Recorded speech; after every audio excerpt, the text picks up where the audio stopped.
30 වෙනි ප්‍රශ්නේ මේක බර්නූලි ප්‍රශ්නයක්. පොයිසන් නෙවෙයි පොයිසන් සම්බන්ධතාවය ආදේශ කරන්න ඕගොල්ලන්ට නලයේ දිග පවතින්න ඕනේ. මේකේ නලයක් නැහැ. ඒ නිසා මේක බර්නූලි. නම් අපෝගොල්ලෝ ඉන්නහනේ මෙන්න මෙතනින් ද්‍රවය පිට වෙන ප්‍රවේගය. එහෙනම් අපි ගමු මෙන්න මේ කැමති අනාකූල රේඛාවක්. මෙන්න මේ අනාකූල රේඛාවේ මෙන්න මේ ලක්ෂයට මතු පිට ලක්ෂයට සහ භාජනයෙන් පිට වූ වහාම ලක්ෂයට බර්නූලි ආදේශ කරනවා. මේ ලක්ෂය A කියලා සලකනවා, මේ ලක්ෂය B කියලා සලකනවා.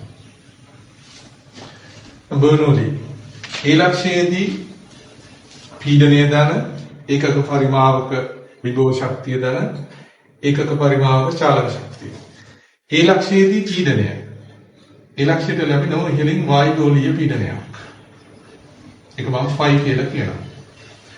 ධන පිස්ටනය මගින් නිව්ටන් 2500ක බලයක් වර්ග මීටර එකක් තුල ක්‍රියාත්මක කරනවා.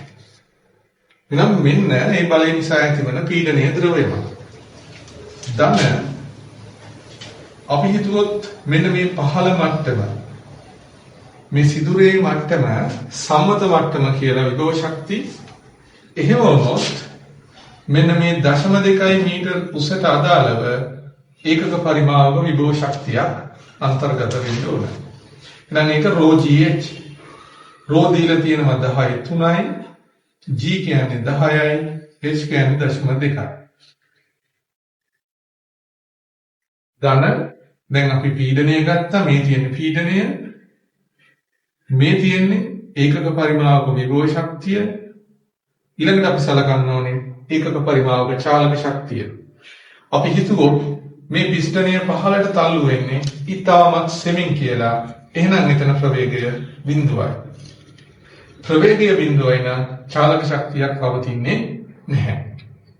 එහෙනම් මේ ශක්තියින් දෙක එකතුව සමාන වෙන්න ඕනේ මෙන්න මේ B ලක්ෂයේ ඔය රාශීන් වල එකතුවට. B ලක්ෂයේදී පවතින පීඩනය B ලක්ෂයේ වායුගෝලීය පවතින්නේ ඒක 5. ධන B ලක්ෂයේ පිහිටන්නේ අපි සම්මත මට්ටම ගන්න පිහිටීමේමයි. ඒ නිසා B ලක්ෂයේ උස බිඳුවයි සම්මත මට්ටමට සාපේක්ෂව. ඒ නිසා විභව ශක්තිය බිඳුවයි. ධන එතනින් පිට වෙන ද්‍රව ප්‍රවාහයට B කියන ප්‍රවේගයක් තියෙන නිසා එම ප්‍රවේගයට අදාළව චාලක ශක්තිය භාගයයි ρ 10.3යි B වර්ගය. දැන් 5 ඉවත් වෙනවා.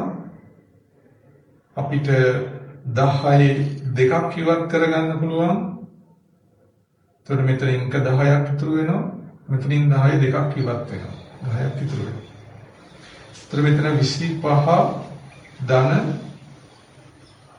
10 වැඩි කිරීම 2 සමානයි 5යි B වර්ග.